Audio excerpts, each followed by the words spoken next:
ನಮಸ್ಕಾರ ಸ್ನೇಹಿತರೆ, ರೈತರಿಗೆ ಒಂದು ಮುಖ್ಯವಾದ ಮಾಹಿತಿ ಬಂದಿದೆ. ನೀವು ಕೂಡ ರೈತರಾಗಿದ್ರೆ ಪಿಎಂ ಕಿಸಾನ್ ಸಮ್ಮಾನ್ ನಿಧಿ ಯೋಜನೆ ಮತ್ತು ಕೃಷಿ ಕಾರ್ಮಿಕರಿಗೆ 10,000 ರೂಪಾಯಿ ಕೊಡುವಂತಹ ಒಂದು ಸಹಾಯಧನ ಯೋಜನೆ ಕುರಿತಂತೆ ಮುಖ್ಯವಾದ ಮಾಹಿತಿ ಬಂದಿದೆ. ಈ ಒಂದು ವಿಡಿಯೋನ ನೀವು ಸ್ವಲ್ಪನೂ ಸ್ಕಿಪ್ ಮಾಡದೆ ಪೂರ್ತಿಯಾಗಿ ನೋಡಿ. ಕೇಂದ್ರದ ಬಜೆಟ್ ಕೂಡ ಮಂಡನೆ ಆಗಲಿದ್ದು, ಶೀಘ್ರವೇ ರೈತರಿಗೆ ಗುಡ್ ನ್ಯೂಸ್ ಕೂಡ ಸಿಗಲಿದೆ. ಈ ಎಲ್ಲ ಮಾಹಿತಿಗಳನ್ನು ಡೀಟೇಲ್ ಆಗಿ ನೋಡ್ತಾ ಹೋಗೋಣ. ಅದಕ್ಕಿಂತ ಮೊದಲು ನೀವು ನಮ್ಮ ಚಾನೆಲ್ಗೆ ಮೊದಲು ಬಾರಿ ಭೇಟಿ ಕೊಡ್ತಾ ಇದ್ರೆ ಕೆಳಗೆ ಕಾಣುವ ಸಬ್ಸ್ಕ್ರೈಬ್ ಬಟನ್ ಮೇಲೆ ಕ್ಲಿಕ್ ಮಾಡಿ, ಪಕ್ಕದಲ್ಲಿ ಒಂದು ಗಂಟೆ ಕಾಣಿಸುತ್ತೆ ಸ್ನೇಹಿತರೆ, ಅದನ್ನು ಕೂಡ ಒತ್ತಿದ್ರೆ ರಾಜ್ಯದ ಮತ್ತು ದೇಶದ ಎಲ್ಲ ಮುಖ್ಯವಾದ ಮಾಹಿತಿಗಳು ನಿಮಗೆ ಸಿಗುತ್ತವೆ. ವಿಡಿಯೋಗೆ ನೀವು ಲೈಕ್ ಮಾಡ್ತಾ ವಿಡಿಯೋ ದಯವಿಟ್ಟು ಪೂರ್ತಿಯಾಗಿ ನೋಡಿ.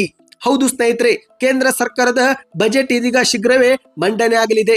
ಈ ಬಾರಿ ರೈತರಿಗೆ ಬಜೆಟ್ ನಲ್ಲಿ ಪಿಎಂ ಕಿಸಾನ್ ಸಮ್ಮಾನ್ ನಿಧಿ ಯೋಜನೆ ಮೊತ್ತ ಹೆಚ್ಚಳ ಅಥವಾ ದ್ವಿಗುಣವಾಗುವ ಸಾಧ್ಯತೆಯೂ ಇದೆ. ಹೌದು, ಈಗಾಗಲೇ ಕೇಂದ್ರ ಸರ್ಕಾರದ ಬಜೆಟ್ ಮಂಡನೆಗೆ ಸಿದ್ಧತೆಗಳನ್ನ ಮಾಡಿಕೊಳ್ಳಲಾಗುತ್ತಿದ್ದು, ಇನ್ನು ಒಂದು ವಾರದಲ್ಲಿ ಕೇಂದ್ರದ ಬಜೆಟ್ ಮಂಡನೆ ಆಗಲಿದೆ. ಹೌದು, ಫೆಬ್ರವರಿ 1, 2025ರಂದು ಹಣಕಾಸು ಸಚಿವೆಯಾಗಿರುವ ನಿರ್ಮಲಾ ಸೀತಾರಾಮನ್ ಅವರು ದಾಖಲೆ ಬಜೆಟ್ ಅನ್ನ ಮಂಡಿಸಲಿದ್ದಾರೆ.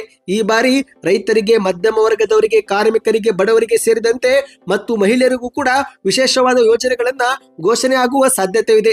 ಏಕೆಂದ್ರೆ ಇಂದಿನ ದಿನಗಳಲ್ಲಿ ಹಲವಾರು ಗ್ಯಾರಂಟಿ ಯೋಜನೆಗಳನ್ನ ಘೋಷಣೆ ಮಾಡುತ್ತಾ ಕಾಂಗ್ರೆಸ್ ಹಲವು ರಾಜ್ಯಗಳಲ್ಲಿ ಅಧಿಕಾರ ವಹಿಸಿಕೊಂಡಿದ್ದು, ಇದೇ ಬೆನ್ನಲ್ಲೇ ಇದೀಗ ಕೇಂದ್ರದ ಬಜೆಟ್ ನಲ್ಲಿ ಮಹಿಳೆಯರಿಗೆ ಮತ್ತು ರೈತರಿಗೆ ಸಹಾಯಕವಾಗುವಂತ ಯೋಜನೆಗಳನ್ನ ಘೋಷಣೆ ಮಾಡುವ ಸಾಧ್ಯತೆ ಇದೆ.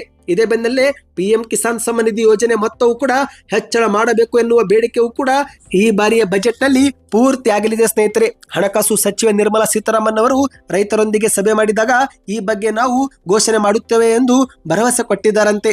ಇನ್ನು ಮತ್ತೊಂದೆಡೆಯಲ್ಲಿ ಈಗ ಮತ್ತೊಂದು ಮುಖ್ಯವಾದ ಮಾಹಿತಿ ಬಂದಿದೆ. ಹೌದು, ಇದೀಗ ಅನರ್ಹರನ್ನ ಪತ್ತೆ ಮಾಡಲು ಕೂಡ ಕೇಂದ್ರ ಸರ್ಕಾರ ಕೈ ಹಾಕಿದೆ.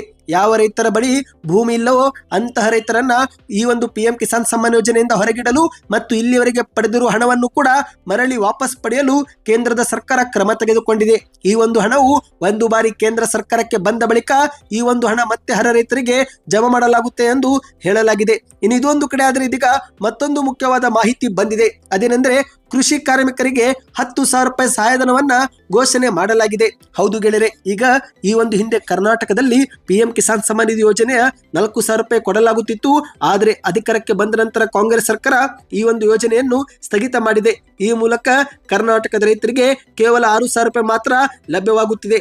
ಆದರೆ ಮತ್ತೊಂದೆಡೆಯಲ್ಲಿ ಛತ್ತೀಸ್ಗಢದಲ್ಲಿ ಅಧಿಕಾರಕ್ಕಿರುವ ಬಿಜೆಪಿ ಅಲ್ಲಿ ರೈತರಿಗೆ 10,000 ರೂಪಾಯಿ ಮತ್ತೆ ಕೊಡುವುದಾಗಿ ಘೋಷಣೆ ಮಾಡಿದೆ. ಹೌದು, ಛತ್ತೀಸ್ಗಢದಲ್ಲಿ ಭೂರಹಿತ ಅಂದ್ರೆ ಭೂಮಿ ಇಲ್ಲದ 5.62 ಲಕ್ಷ ಕೃಷಿ ಕಾರ್ಮಿಕರಿಗೆ ವರ್ಷಕ್ಕೆ 10,000 ರೂಪಾಯಿ ಸಹಾಯಧನ ನೀಡುವುದಾಗಿ ಛತ್ತೀಸ್ಗಢದ ಮುಖ್ಯಮಂತ್ರಿ ವಿಷ್ಣು ದೇವ ಸಾಯಿ ಅವರು ಘೋಷಣೆಯನ್ನ ಮಾಡಿದ್ದಾರೆ ಸ್ನೇಹಿತರೆ. ಹೌದು, ಈ ಒಂದು ಯೋಜನೆಯಡಿಯಲ್ಲಿ ಈಗ ಮೊದಲ ಹಂತದಲ್ಲಿ ಫಲಾನುಭವಿಗಳಿಗಾಗಿ 562 ಕೋಟಿ ರೂಪಾಯಿ ಹಣವನ್ನ ಅನುದಾನವನ್ನ ಬಿಡುಗಡೆ ಮಾಡಲಾಗಿದೆ.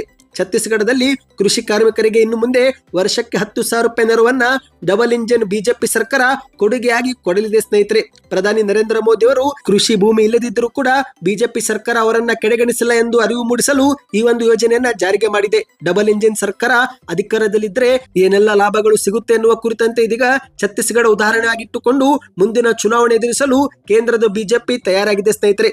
ಸದ್ಯಕ್ಕೆ ಇಷ್ಟೇ ಇತ್ತು.